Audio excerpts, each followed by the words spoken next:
ଖ୍ରୀଷ୍ଟରେ ପ୍ରିୟ ଭାଇ ଏବଂ ଭଉଣୀମାନେ, ଗୋଟିଏ ଲୋକ କଥା ଅଛି, ଘୁଷୁରୀ ପ୍ରକୃତି ପଙ୍କେ ଲୋଟେ, ମଣିଷ ପ୍ରକୃତି ମଲେ ତୁଟେ। ଆଜିର ଭିଡ଼ିଓରେ ଆମେ ସେହିପରି ଜଣେ ସମଲିଙ୍ଗୀର ସନ୍ତାନକୁ ଉଚିତ ଜବାବ ଦେବା ପାଇଁ ଯାଉଅଛୁ, ଆଉ ତାହା ପୁଣି ପ୍ରୁଫ୍ ସହିତ, ପ୍ରମାଣ ସହିତ। ତେବେ ପ୍ରିୟ ବନ୍ଧୁଗଣ, ବ୍ୟକ୍ତି ଜଣକ କିଏ ଆପଣ ଅଲରେଡ଼ି ଜାଣିସାରିଛନ୍ତି, ଯେଉଁଟାକି ଆପଣ ଥମ୍ବନେଲ୍ରେ ଦେଖିଲେ। ତେବେ ପ୍ରିୟ ବନ୍ଧୁଗଣ, ବିଗତ ଭିଡ଼ିଓରେ ମୁଁ କହିଥିଲି, ଆଉ ତପି ମିଶ୍ର ତ ଖ୍ରୀଷ୍ଟିଆନମାନଙ୍କ ବିରୁଦ୍ଧରେ ଭିଡ଼ିଓ ବନାଉଛି, ଆଉ ତାପରେ ମୁଁ ଭିଡ଼ିଓ ବନାଇବା ବନ୍ଦ କରିଥିଲି। କିନ୍ତୁ ଗୋଟିଏ ବିଷୟ ମୁଁ କହିଥିଲି, ଯଦି ତପି ମିଶ୍ର ପୁଣି ଥରେ ଯୀଶୁଙ୍କ ବିରୁଦ୍ଧରେ, ଖ୍ରୀଷ୍ଟିଆନିଟି ବିରୁଦ୍ଧରେ ଯଦି ଭିଡ଼ିଓ କରେ, ତେବେ ମୁଁ ପୁଣି ବାଧ୍ୟ ହେବି ତା ବିରୁଦ୍ଧରେ ଭିଡ଼ିଓ ତିଆରି କରିବା ନିମନ୍ତେ, ତା ଭିଡ଼ିଓର ଏକ କାଉଣ୍ଟର ଭିଡ଼ିଓ କରିବା ନିମନ୍ତେ ବାଧ୍ୟ ହେବି। ଆଉ ତପି ମିଶ୍ର ଯଦି ମୋର ଭିଡ଼ିଓ ଦେଖୁଛ, ତାହେଲେ କାନ ଖୋଲିକି ଶୁଣି ରଖ। ଯଦି ତୁମର ହିମ୍ମତ ଅଛି, ଦମ ଅଛି, ଏ ଭିଡ଼ିଓକୁ ଆରମ୍ଭରୁ ଶେଷ ପର୍ଯ୍ୟନ୍ତ ନିହାତି ଦେଖିବ। ତାପରେ ଯାଇକି କାଉଣ୍ଟର ଭିଡ଼ିଓ ବନେଇବୁ କିମ୍ବା ତାପରେ ଲାଇଭ୍ ଆସିବୁ, ଯାହା କରିବୁ କରିବୁ। ପ୍ରଥମ ବିଷୟ ହେଉଛି, ଭିଡ଼ିଓର ମେନ୍ ଟପିକ୍ ହେଉଛି ଯେଉଁଟା ସେ ତା'ର ଚ୍ୟାନେଲରେ ଟାଇଟେଲରେ ସେ ଲେଖିଥିଲା ଯେ ଯୀଶୁ ହେଉଛନ୍ତି ସମଲିଙ୍ଗୀ। ତେବେ ପ୍ରିୟ ବନ୍ଧୁଗଣ, ଏହାକୁ ନେଇକି ଆମେମାନେ ଆଲୋଚନା କରିବା, ପ୍ରକୃତରେ ବାଇବଲ କ'ଣ କହେ। ପରମେଶ୍ୱର ବାକ୍ୟ ବାଇବେଲ ମନା କରେ, ମାନେ ସମଲିଙ୍ଗୀ ଯୌନ ସମ୍ପର୍କକୁ ବିରୋଧ କରେ।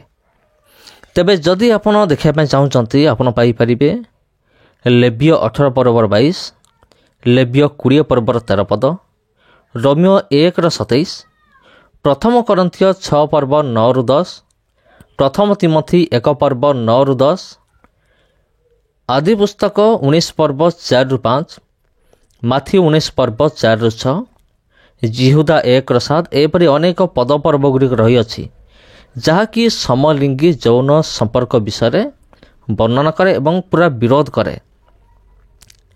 ବାଇବେଲ ନିଜେ ବିରୋଧ କରେ ସମଲିଙ୍ଗୀ ଯୌନ ସମ୍ପର୍କକୁ, କିନ୍ତୁ ଏଠି ଯେଉଁ ଏଇ ମୂର୍ଖ ତପି ମିଶ୍ର ଅଛି, ଆଉ ସେ ବାଇବେଲରୁ କୌଣସି ପ୍ରମାଣ ସେ ନେଇନାହିଁ। ଆଉ କିଏ କ'ଣ କହିଦେଲା, କିଏ କ'ଣ ଗୋଟେ ବାହାର କରିଦେଇଛି, ବହି ବାହାର କରିଦେଇଛି, ସେଇଠୁ ଡାଇରେକ୍ଟ ଉଠେଇ ଆଣିକି ଇଏ ଭାବୁଛି ମୁଁ ଖ୍ରୀଷ୍ଟିଆନମାନଙ୍କୁ ଆକ୍ରମଣ କରିକି ଆଉ ମୁଁ କ'ଣ କରିବି, ଖ୍ରୀଷ୍ଟିଆନିଟିକୁ ବଦନାମ କରିବି। ନାଇଁରେ ପୁଅ, ଏତେ ସହଜ ନୁହେଁ। ତୋର ପ୍ରତ୍ୟେକ ପ୍ରଶ୍ନର ଜବାବ ଦେବା ନିମନ୍ତେ ଆମେ ଅଛୁ। ଆଉ ଏ କଥା ମନେ ରଖ, ତୁ ଯେତେ ଥର ଯୀଶୁଙ୍କ ବିରୁଦ୍ଧରେ ଭିଡ଼ିଓ ତିଆରି କରିବୁ, ତୁ 10,000 ଥର ବି ଭିଡ଼ିଓ ତିଆରି କରନା କାହିଁକି, ତୋର ସମସ୍ତ ଭିଡ଼ିଓର କାଉଣ୍ଟର ଭିଡ଼ିଓ ଆମେ ତିଆରି କରିବୁ। ଆଉ ତତେ ପୁରା ସମସ୍ତଙ୍କ ସାମ୍ନାରେ ତତେ ଆମେ ଲଙ୍ଗଳା କରିବୁ। ଏଇଟା ମନେ ରଖିଥା। ତେବେ ଏଇ ଯେଉଁ ପଦପର୍ବ ଗୁଡ଼ିକ ରହିଅଛି ପ୍ରିୟ ବନ୍ଧୁଗଣ, ଏ ପଦପର୍ବ ଗୁଡ଼ିକ ସମଲିଙ୍ଗୀ ଯୌନ ସମ୍ପର୍କ ତାକୁ ସମ୍ପୂର୍ଣ୍ଣ ରୂପେ ବିରୋଧ କରେ। ତଥାପି ମୁଁ ବେଶୀ ନୁହେଁ, ମାତ୍ର ଗୋଟେ ମୁଁ ପଢ଼ିକି ଶୁଣେଇବି, ଆପଣ ଶୁଣନ୍ତୁ। ଲେବିୟ ପୁସ୍ତକ 18 ପର୍ବର 22, ଏଠି ଲେଖା ଅଛି, ତୁମ୍ଭେ ସ୍ତ୍ରୀର ନ୍ୟାୟ ପୁରୁଷ ସହିତ ସଂସର୍ଗ କରିବ ନାହିଁ, ତାହା ଘୃଣାଯୋଗ୍ୟ କର୍ମ। ଏଠି ଡାଇରେକ୍ଟ ମନା କରାହେଉଛି। ଆଉ ଯେଉଁ ପଦ ପର୍ବ ଗୁଡ଼ାକ ମୁଁ କହିଲି ପ୍ରିୟ ବନ୍ଧୁଗଣ, ଆପଣ ସେଇଟା କେତେବେଳେ ପଢ଼ିଲେ ଆପଣ ଜାଣିପାରିବେ ସେଠି ପୁରା ସମ୍ପୂର୍ଣ୍ଣ ରୂପେ ମନା ଅଛି। ତେବେ ତପି ଯେଉଁ ଭିଡ଼ିଓ ତିଆରି କରିଛି ଯୀଶୁଙ୍କ ବିରୁଦ୍ଧରେ, ଆଉ ସେଠି ଯେଉଁ କେତୋଟି ପଏଣ୍ଟ ରଖିଛି, ସେ କେତୋଟି ପଏଣ୍ଟକୁ ନେଇକି ମୁଁ ଆଲୋଚନା କରିବି, ତା'ର ଜବାବ ଦେବି। ବାଇବେଲ ଭିତରୁ ତା'ର ମୁଁ ଜବାବ ଦେବି।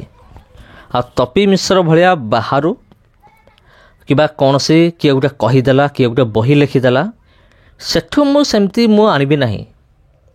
ଏମିତି ଦେଖିଲେ ତ ବି ମିଳିଯିବ, କିନ୍ତୁ ମୁଁ ସେସବୁ ବ୍ୟବହାର କରିବି ନାହିଁ।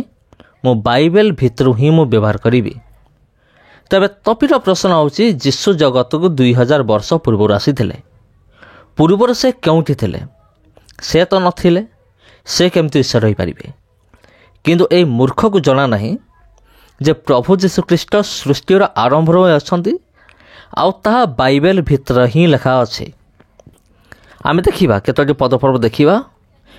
ଭିଡ଼ିଓ ଟିକେ ଲମ୍ବା ହୋଇପାରେ, ତଥାପି ଆପଣ ଧୈର୍ଯ୍ୟର ସହିତ ଶୁଣିବେ। ଯଦି ଆପଣ ଚାହୁଁଛନ୍ତି ତପି ମିଶ୍ରକୁ ଉଚିତ ଜବାବ ମିଳୁ, ଶୁଣନ୍ତୁ ଏବଂ ଭିଡ଼ିଓକୁ ନିହାତି ଲାଇକ୍ କରନ୍ତୁ ଏବଂ କମେଣ୍ଟ କରନ୍ତୁ। ଏ ଭିଡ଼ିଓକୁ ପ୍ରବଳ ମାତ୍ରାରେ ସେୟାର କରନ୍ତୁ। ଏମିତି କଲେ ୟୁଟ୍ୟୁବ୍ର ରୁଲ୍ ଅନୁସାରେ ଏ ଭିଡ଼ିଓ ଅନେକଙ୍କ ପାଖରେ ପହଞ୍ଚିବ। ଏପରିକି ତପି ମିଶ୍ର ପାଖରେ ବି ଏ ଭିଡ଼ିଓ ପହଞ୍ଚିବ। ମୁଁ ତ ଚାହୁଁଛି ଏ ଭିଡ଼ିଓ ତା ପାଖରେ ପହଞ୍ଚୁ, ସେ ଭିଡ଼ିଓ ଦେଖୁ ବୋଲି।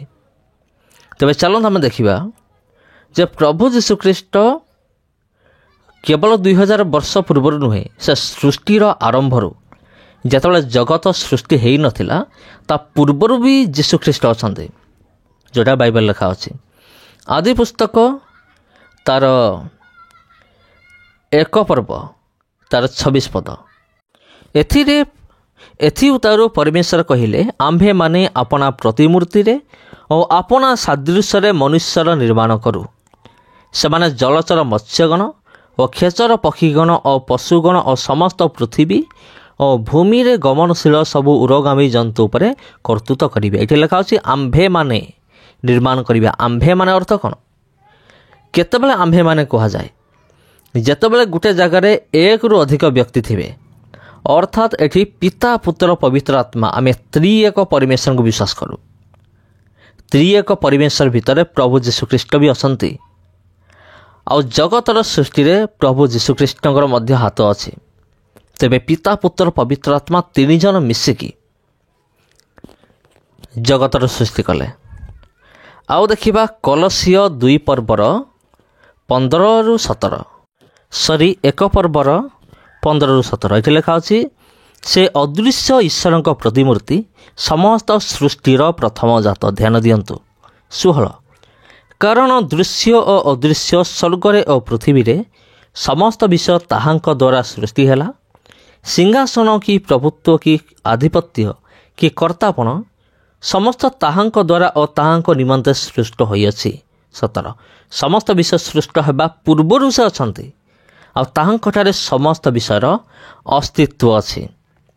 ଯୋହନ 6:38 ଏଠି ଏମିତି ଲେଖାଯାଏ, କାରଣ ମୁଁ ନିଜ ଇଚ୍ଛା ସାଧନ କରିବାକୁ ଅବତରଣ ନ କରି ବରଂ ମୋହର ପ୍ରେରଣକର୍ତ୍ତାଙ୍କ ଇଚ୍ଛା ସାଧନ କରିବାକୁ ସ୍ୱର୍ଗରୁ ଅବତରଣ କରିଅଛି। ଲେଖା ଅଛି ସ୍ୱର୍ଗରୁ ଅବତରଣ କରିଅଛି।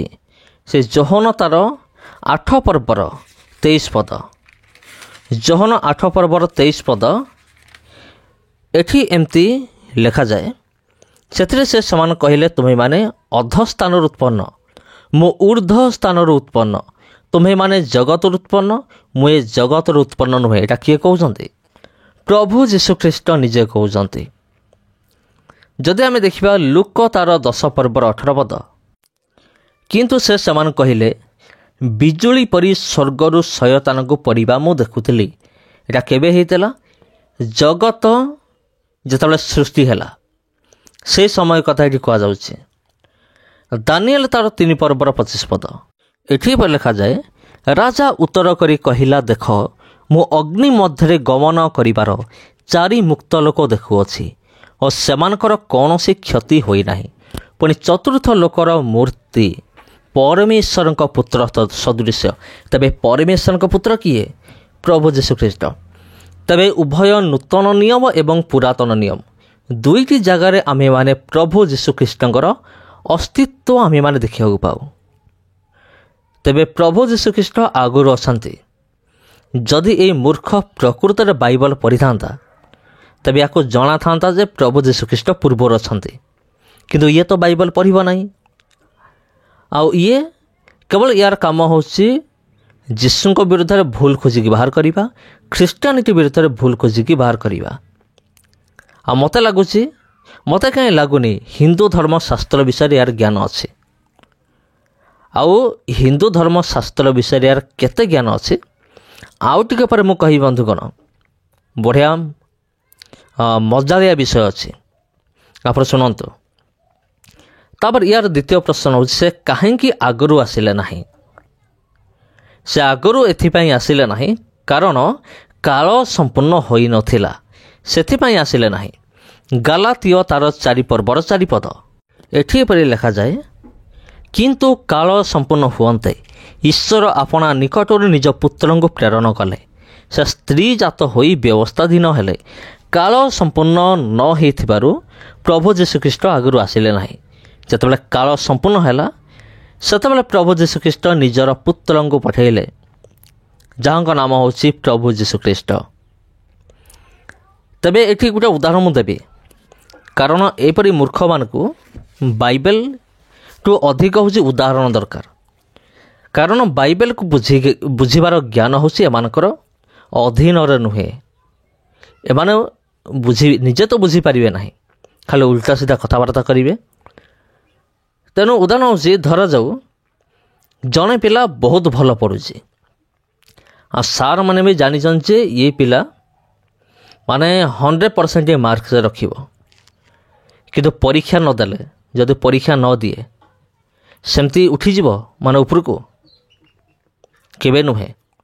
ଜଣେ ପିଲା ଯେତେ ବି ଭଲ ପଢ଼ୁନା କାହିଁକି ପରବର୍ତ୍ତୀ କ୍ଲାସ୍କୁ ଉତ୍ତୀର୍ଣ୍ଣ ହେବା ନିମନ୍ତେ ତା'ର ସମୟକୁ ଅପେକ୍ଷା କରିବାକୁ ପଡ଼ିବ, ପରୀକ୍ଷା ପର୍ଯ୍ୟନ୍ତ। ତାପରେ ଆଉ ଗୋଟେ ହେଉଛି, ସେ 3ଟି କଣ୍ଟାରେ ମରିଗଲେ ସେ କେମିତି ଈଶ୍ୱର ଅଟନ୍ତି?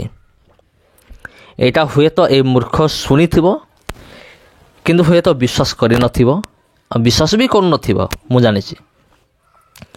ଠିକ୍ ଅଛି, ୟାର ଉତ୍ତର ମଧ୍ୟ ଆମେ ଦେଇଦେବା। ଅନେକ ତ ଉତ୍ତର ଦେଇଛନ୍ତି, ଅନେକ ଉତ୍ତର ପଡ଼ିଛି ଇଣ୍ଟରନେଟ୍ରେ, ୟୁଟ୍ୟୁବରେ ମଧ୍ୟ, ଆମେ ବି ଦେଇଦେବା। ପ୍ରଭୁ ଯୀଶୁଖ୍ରୀଷ୍ଟ ଏ ଜଗତକୁ ଆସିଲେ ମରିବା ପାଇଁ। 3ଟି କଣ୍ଟାରେ ମରିବା ପାଇଁ ହିଁ ପ୍ରଭୁ ଯୀଶୁଖ୍ରୀଷ୍ଟ ଏ ଜଗତକୁ ଆସିଥିଲେ, ତାଙ୍କର ଉଦ୍ଦେଶ୍ୟ ଥିଲା। ଆଉ ସେଥିପାଇଁ ସେ ଜାଣି ଶୁଣିକି କ୍ରୁଶ ଉପରକୁ ଗଲେ, ଜାଣି ଶୁଣି ସେ ଧରା ଦେଲେ ରୋମିଓ ସୈନିକମାନଙ୍କର ହାତରେ, ଆଉ ମରିଗଲେ। କିନ୍ତୁ ପ୍ରଭୁ ଯୀଶୁଖ୍ରୀଷ୍ଟ ଯାହା କଲେ ଆଜି ପର୍ଯ୍ୟନ୍ତ କେହି ବି କରିନାହାନ୍ତି। ମରିଗଲେ କିନ୍ତୁ 3 ଦିନ ପରେ ଆଉ ଥରେ ମୃତ୍ୟୁରୁ ପୁନର୍ଜୀବିତ ହେଲେ। ଆଉ ଏଇଭଳି ଖ୍ରୀଷ୍ଟ ବିରୋଧୀମାନଙ୍କୁ କେବଳ ଦେଖାଯାଏ ଯେ ଯୀଶୁ ମରିଗଲେ, ହଁ ସରିଗଲେ, କିନ୍ତୁ ପ୍ରଭୁ ଯୀଶୁଖ୍ରୀଷ୍ଟ ମରିଗଲା ପରେ ସେ କବରସାଇ ହେଲେ, ବାଇବେଲରେ ଅଛି, କବର ପ୍ରାପ୍ତ ହେଲେ। 3 ଦିନ ପରେ ମୃତ୍ୟୁରୁ ପୁଣି ପୁନରୁତ୍ଥିତ ହେଲେ। ଏଇଟା ବାଇବେଲରେ ବସି, ଏଇଟା ଇତିହାସରେ ମଧ୍ୟ ଅଛି, ଐତିହାସିକ ଏଭିଡେନ୍ସ ଅଛି, ପ୍ରମାଣ ରହିଅଛି। ଉଭୟ ବାଇବେଲ ଏବଂ ଇତିହାସ 2 ପ୍ରକାର ପ୍ରମାଣ ଅଛି। ତେବେ ଏଇଟା ହେଉଛି ୟାର ଉତ୍ତର। ତେବେ ଆହୁରି ଅନେକ ବିଷୟ ରହିଅଛି। ତାପରେ ୟାର ଯେ ମେନ୍ ଟପିକ୍ କ'ଣ? ମେନ୍ ୟାର ଟପିକ୍ ହେଉଛି, କାହିଁକି ସେ ଭିଡ଼ିଓ ତିଆରି କରିଛି, ଯୀଶୁ ହେଉଛନ୍ତି ସମଲିଙ୍ଗୀ। ୟାକୁ ନେଇକି ଭିଡ଼ିଓ ତିଆରି କରିଛି, ଯୀଶୁ ହେଉଛନ୍ତି ସମଲିଙ୍ଗୀ। ତେବେ ପ୍ରଭୁ ଯୀଶୁଖ୍ରୀଷ୍ଟ ସମଲିଙ୍ଗୀ ଯଦି ତୋର ଦମ ଅଛି, ବାଇବେଲରୁ କାହିଁକି ଦେଖାଉନୁ? ଆଉ କିଏ ଗୋଟେ କହିଦେଲା, କିଏ ଗୋଟେ ବାହାର କରିଦେଇଛି, ସେଠୁ ଆଣିକି ଦେଖାଉଛୁ। ଆଉ ମୁଁ ଧରାଯାଉ ଏବେ ତ ହିନ୍ଦୁ ଧର୍ମ ବିରୁଦ୍ଧରେ ଗୋଟେ ବିଷୟ ଲେଖିବି, ଗୋଟେ ବହି ଲେଖିବି, ତାକୁ ପବ୍ଲିଶ କରିଦେବି। ମୁଁ ଲେଖିବି ବୋଲି ତାହା ସତ ହୋଇଯିବ? ଆରେ ତୋର ଦମ ଅଛି ଯଦି ବାଇବେଲ ଭିତରୁ ବାହାର କର, ଯୀଶୁ ସମଲିଙ୍ଗୀ ବୋଲି କେଉଁଠି ଲେଖା ଅଛି? ଆଉ କୌଣସି ହିଷ୍ଟୋରିକାଲ ଏଭିଡେନ୍ସ ଦେ, କୌଣସି ଏଭିଡେନ୍ସ ନାହିଁ। ତେବେ ଚାଲନ୍ତୁ ବନ୍ଧୁଗଣ, ବର୍ତ୍ତମାନ ଆମେମାନେ ପ୍ରମାଣ କରିବା ତପି ମିଶ୍ର ହେଉଛି ସମଲିଙ୍ଗୀର ସନ୍ତାନ। ଆଉ ଆମେ ଏଇଟା ପ୍ରମାଣ କରିବା। ଆଉ ଯଦି ତପି ମିଶ୍ର ଯଦି ମୋ ଭିଡ଼ିଓ ଯଦି ଦେଖୁଛୁ, ତେବେ ମୁଁ କହି ରଖୁଅଛି, ବର୍ତ୍ତମାନ ଯେଉଁ ପ୍ରମାଣ ଆମେମାନେ ଦେବୁ, ଆମେ କେଉଁଠୁ ଶୁଣିକି ତୋ ଭଳିଆ କେଉଁଠୁ ଉଠେଇକି ଆଣିକି ଦେବୁ ନାହିଁ। ତୋହରି ହିନ୍ଦୁ ଧର୍ମଶାସ୍ତ୍ରରୁ ହିଁ ଆମେ ପ୍ରମାଣ କରିବୁ ଯେ ତୁ ହେଉଛୁ ଏକ ସମଲିଙ୍ଗୀର ସନ୍ତାନ। ପ୍ରକୃତ ସମଲିଙ୍ଗୀ କିଏ ଏବେ ଜଣାପଡ଼ିଯିବ, ତୋର ଧର୍ମଶାସ୍ତ୍ରର ପ୍ରମାଣ ଦେବ। ତେବେ ଚାଲନ୍ତୁ ବନ୍ଧୁଗଣ, ଭିଡ଼ିଓକୁ ଆମେ ଆରମ୍ଭ କରିବା। हेलो हाय दर्शक बंधु आपण प्रत्येक नूतन वीडियो रे स्वागत करे। दर्शक बंधु आज वीडियो अति गुरुत्वपूर्ण होगाक जाऊँगी। दर्शक बंधु आज वीडियो को अंत पर्यंत देखंतु। दर्शक बंधु आज वीडियो रे आमे अनेक पितांकर पुत्र अर्थात जारज तपी मिश्र को मुँह तोड़ जवाब देवा। दर्शक बंधु गत काली मु गोटे लाइव देखुली तपी मिश्र बाबूंकर। तपी मिश्र से लाइव रे कहउछंती जीशु गोटे समलिंग थिले। जीशु मेरी मग्दलिनी को विवाह करथिले एवं ताहांकर गोटे कन्या संतान थिला। एपरे अनेक विषय कहउछंती। से कहउथिले जीशु कुआडे समलिंग थिले, से होमोसेक्स करुथिले। आज मु कहिबी एवं साबित करिबी दर्शक बंधु होमोसेक्स करिवा केउ मानंकर परंपरा एवं केउ माने एहाको करंती से विषय आज मु संपूर्ण भाव रे आपण मानंक सम्मुखरे उपस्थापन करिबी। दर्शक बंधु से कहउथिले कि जीशु होमोसेक्स करुथिले एवं मेरी मग्दलिनी को से विवाह करथिले। होइरे तपी मिश्र प्रथमे मु तते कहिबाकू चाहे जो विषय भी तू नहीं कि आसुछु ना बाइबल रु धरि गया। Because Bible is only one our holy scripture. Bible ही आम मानकर एकमात्र पवित्र पुस्तक, आम मानकर धर्म ग्रंथ, आम मानकर आधार। से जो सोर्स आनिछंती से सोर्स विषय रे जदि कहिबी आपणकर हस केबे मध्य कंट्रोल हबनी। दर्शक बंधु प्रथम कहिबाकू चाहे दर्शक बंधु बाइबल रे होमोसेक्सुअल विषय रे कहा जाए। बाइबल केबे मध्य होमोसेक्सुअल को सपोर्ट करे नहीं। लेविटिकस चैप्टर 18 वर्स 22 रे कहा जाए तुम्भे पुरुष पुरुष मध्य रे एपरि कार्य करिव नहीं। यह परमेश्वरंक नजर रे बहुत घृणायोग्य कार्य अटे। अन्य पक्षरे एमानंकर देवी देवता शिव शंकर एहीपरि भावरे कार्य करंती। पुरुष पुरुष मध्य रे अस्त्र प्रहार करंती। एही कार्य हिंदू मानंकर परंपरा, एही संपर्क हिंदू माने करंती। किंतु बाइबल एहाको केबे मध्य सपोर्ट करे नाही। बाइबल एही विरुद्ध रे ठिया हुए। प्रथमे से आनिथिबा सोर्स उपरे मु धज्या उड़ेइबाकू चाहे। होइरे अज्ञानी मिश्र जहाँ भी टिके धरिकी आसचु भल स्ट्रंग एविडेंस नहीं कि आसे रे। निजକୁ काहींकि अज्ञानी लोक मानक सम्मुखरे साबित होउछु, निजକୁ काहींकि मूर्खता प्रूव करूछु। तो से आनिसंती डॉन ब्राउन कर गोटे पुस्तक da Vinci code. Don brown गोटे उपन्यासिक थिले, ताहांकर पुस्तक सेल होउनथिला। से डा विंची कोड एही पुस्तक जेतेबेले आनिले सेतेबेले से लोकलोचन को आसिले। लोक सम्मुखरे से फेमस हेबाको आरंभ कले। ता पूर्वरु से फेमस होउनथिले। फेमस हेबाको एहीपरि से कहानी क्रिएट करिसंती। एही पुस्तक पब्लिश हेइथिला 2003 रे। 2003 रे जो पुस्तक पब्लिश हेइथिला सेही पुस्तक को ये सोर्स बोली कहूची अज्ञानी जारज। एही पुस्तक रे एपरि अनेक विषय कहा जाई अछि जहा बाइबल विरुद्ध रे अटे। एवं एही पुस्तक रे एहा मध्य कहा जाईची जे जीशु क्रूसिफाइड हेइ नथिले। इतिहास कुहे जीशु क्रूसिफिकेशन हेइथिले, ताहांको क्रूसार्पित करा हेइथिला एवं से पुनर्जीवित हेइछंती। जेतेबेले से देखिले मते फेमस हेबाकू किछि करियाकू पड़िबो, से गोटिए पुस्तक लेखुछंती डा विंची कोड, जद्वारा ताहांको पॉपुलैरिटी मिलिबो, द्वारा ताहांको फेम मिलिबे, जद्वारा से फेमस हबो। तो सेही पुस्तक लेखिले। ए विषय बहुत भूल अटे, यह इतिहास खिलाफ अटे, यह बिब्लिकल खिलाफ अटे। एही पुस्तक को किए मध्य समर्थन करिवेनी। होइरे जारज तू जो विषय नहीं कि आसिया कथा बाइबल रे नहीं कि आसे रे। Because Bible is our holy scripture. Bible व्यतीत आमे कौनसी पुस्तक को आधार मानु नाहु। एबे आमे देखिबा पुरुष सहित पुरुष किए सेक्स करुथिले। एही विषय हिंदू धर्म रे क्लियर भाव रे लेखा अछि। या हिंदू मानक निमंते गोटे आम विषय अटे। यह जानिया को हेले हमको पढ़िया को पड़ियो श्रीमद् भगवत महापुराण अष्टम स्कंध अध्याय नंबर 12 श्लोक नंबर 16 रु 33। एठार ही प्रकार लेखा जाए। ए विषय कहिया पूर्वरु मु किछि यार बैकग्राउंड कहिबाकू चाहे। यह सही समय स्टोरी जो समय देवता एवं असुर मध्य युद्ध होउथला कलश निमंते। से युद्धरे देवता माने पराजय होउथले। सही समय डिसिप्शन करिया निमंते भगवान श्री विष्णु धोकाबाजी करिया निमंते गोटे सुंदर स्त्री रूप धारण कले एवं असुर मानक धोका देले। धोका देवा निमंते हिंदू धर्म रे गोटे आम विषय। असुर मानक धोका देले। यह सही समय स्टोरी पढ़िया। इस तरह कहते कहते भगवान विष्णु वही अंतर्ध्यान हो गया और भगवान शंकर सती देवी के साथ चार और दृष्टि दौड़ाते हुए वहीं बैठा रहे। इतने में ही उन्होंने देखा कि सामने एक बड़ा सुंदर उपवन है। उनमें भांति भांति वृक्ष लग रहे हैं जो रंग बेरंग फूल और लाल लाल कपलों से भरपूर है। उन्होंने ये देखा कि उस उपवन में एक सुंदरी स्त्री गेंद उछल उछल कर खेल रही है। वो बड़ी ही सुंदर साड़ी पहने हुई है और उसकी कमर करधनी लड़ियां से लटक रही है। गेंद उछलने और लप कर पकड़ने से उसकी स्तन और उन पर पड़ी हुई हार हिल रही है।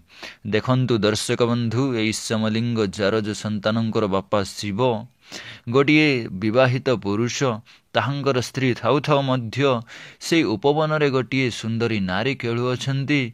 से नारींकर स्तन को से लक्ष्य करुछंती। केते खराब कथा दर्शक बंधु। गोटिए नारी खेलुअछि, श्री शंकर ताहांकर स्तन प्रदेश को से लक्ष्य करुछंती। केते भूल कथा।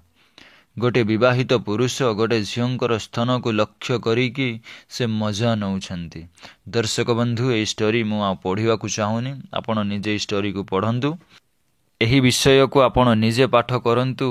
भगवान शिव विष्णु को गोटे नारी भावी ताहांक सहित समागम करिसंती एवं अनेक पुस्तक लेखा अछि जे से ताहांक सहित 1000 वर्ष पर्यंत रास क्रीड़ा समागम कले एवं ताहांक द्वारा गोटे संतान उत्पन्न हैला। ताहांकर नाम आयप्पा। आयप्पांकर माता पिता होउछंती शंकर एवं मोहिनी।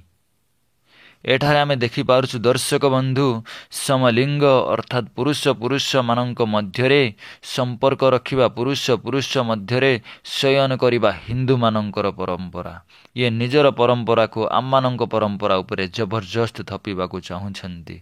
दर्शक बंधु शिवंकर आउ गोटे होमोसेक्सुअल विषय मु आपण मानक सम्मुखरे उपस्थापन करूअछि। ए तांडव शिव एते कामातुर थिले ए विषय उल्लेख करा जाइअछि मत्स्य पुराण अध्याय नंबर 155 श्लोक 37। एठारे लिखा जाए, एक दिन वो शिव जी वहाँ गया, पार्वती वहाँ पर नहीं थी।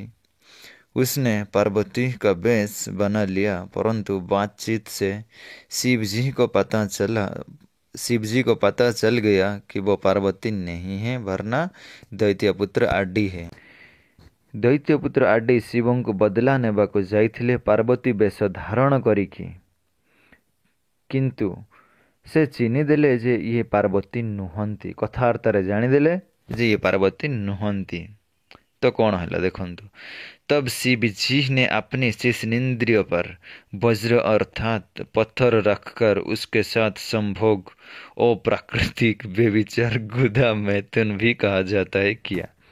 दर्शक बंधु जारज संतानर जारज पितांकर घटना देखंतु। एई जारज बापा माने अप्राकृतिक व्यभिचार अर्थात समलिंग होमोसेक्सुअली पुरुष पुरुष मध्यमरे सेक्स करुथिले। श्रीमद् भगवत महापुराण रे मु देखैथिले श्री विष्णु को भगवान शिव बैंड बजई देइथिले अर्थात होमोसेक्सुअल करिथिले। एठारे मध्य दैत्य पुत्रं को शयन करी ताहांक उपरे स्वयं शिवजी शयन करुछंती, गुदा मैथुन करुछंती। एठारे क्लियर जना पड़े दर्शक बंधु होमोसेक्सुअली करिबा पुरुष पुरुष मानक मध्यरे समागम हेबा केउ मानकर परंपरा। दर्शक बंधु आज वीडियो जदि भल लागिला ताहेले आपण भाई बंधु निकट को शेयर करंतु एवं जीवा पूर्व आपणकर राय कमेंट माध्यम रे निहाती जणांतु। Thank you so much.